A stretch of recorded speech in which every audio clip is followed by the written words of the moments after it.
What's up guys? Now before this video starts, I just wanted to say that we are actually running a 4,500 V-Buck giveaway. Yes, 4,500 V-Bucks right to your account. And all you have to do is just subscribe to the channel, turn on notifications, like the video, and comment giveaway. This will ensure that you are entered in this giveaway.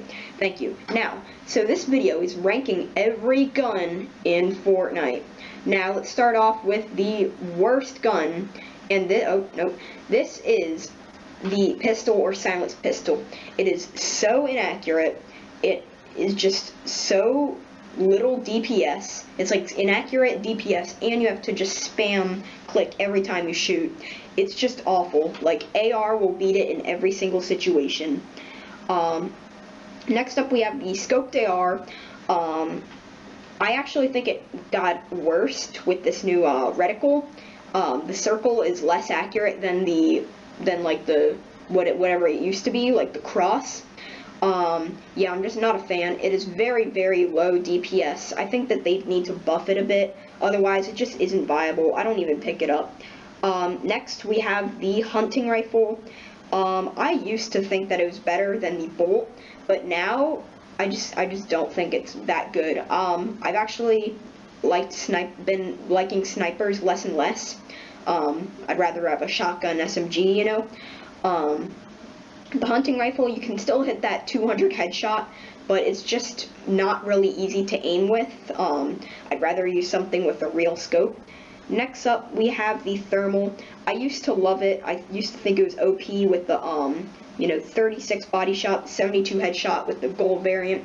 But with this new reticle, again, the dot is so inaccurate. I loved it a ton. I bet you it would be top 10 if this were Season 6, but with Season 7, it just made it a lot more inaccurate. Next up, we have the FAMAS. Not really much to say here. They recently vaulted the gray, green, and blue burst, but I don't understand what the difference is between those and the FAMAS. Like, it's the same gun, just a tiny bit better. Grenade launcher. I remember Season 3, 4. This was supposed to be overpowered. I know Ninja would take a grenade launcher over a rocket launcher, but for some reason that just really hasn't caught on in recent seasons. Yeah, it's good. It is a good gun, and it's good for taking down bases. It's good for squads, but with solos, it's not that good because you don't really see people sitting in towers anymore, and if you do see people camping in boxes, they're just in little 1v1, 1x1 boxes, and it's not really the best for that. Next we have the heavy sniper. Again, this is not a bad gun. It's just the rate of fire is not very high. I prefer a high rate of fire. Next up, and what you'll get that with, is the bolt, which has a higher rate of fire, yet you can still hit the 200 headshot, and it still has the good accurate scope. We have the silenced bolt. Oh, sorry, I messed up the numbering, but we have the silenced bolt, and this is just the better version of the bolt. There's really no way that the bolt is better than the silenced bolt. Because they both are, around 100 body shot and then 200, like way over 200 headshot, so it's pretty much just the same thing. Next we have the deagle.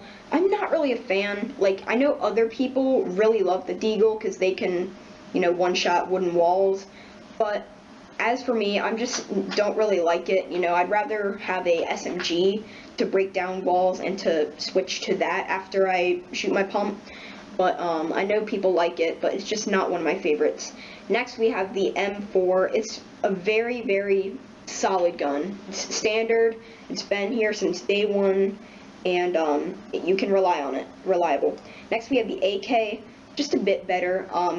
People say that the 40-something body shot is OP, but it's just the time to kill is not really high. It's much lower than the M4, but what it does have going for it is it's very, very accurate. Very accurate. Next we have the TAC. Super good gun. It's solid. You can win gunfights with it. Next we have the minigun. Very underrated, especially in squads or something. in squads. If just one person is in the background just mowing people down with that minigun, it is so good. It's a good distraction, you know, one person in the back with the minigun and then the rest going with their shotguns. Next we have the heavy shotgun. It's been here since Season 3. It's never really had a nerf or a buff. It's just been good. Great, actually. Next we have the P90. Not much to say here except that it's kind of a meta. Just the spray. It's very good for that. And we have the SMG higher than it. The only reason why I do this is the SMG's DPS is much, much higher than the P90. The P90 has only 10 more bullets, and it's only a tiny bit more accurate, so I'm just going to have to put the SMG higher. At number 4, we have the Silenced Scar. In my opinion, it's pretty underrated, but it is very accurate. I would, depending on the situation, I might even take it over a Scar. Number 3, we have the rocket launcher. It's been here since day 1. Rip the blue rocket launcher, though. Yeah, it is just so amazing. You know, you have a rocket launcher. That's why people get really excited when they get one. Number 2, we have the Scar. It's been here since day 1 also. It's had a bit of nerfs, but it is still very, very powerful. You know, it is an amazing time to kill. Only 3 shots to the body will take a fully 100 health. And number 1, we have the pump shotgun. With the patch that made it, that added in the gold and purple pump shotgun, it made a complete turnaround from one of the one of the worst guns to one of the best guns. And I will say it is the best gun, because at close range, if you can hit the clean headshot, insta-kill, except for the green pump. But with the blue, purple, and gold pump, which is what I am saying here, it is so powerful close range, and that is why we'll have to put it at number 1. Thank you.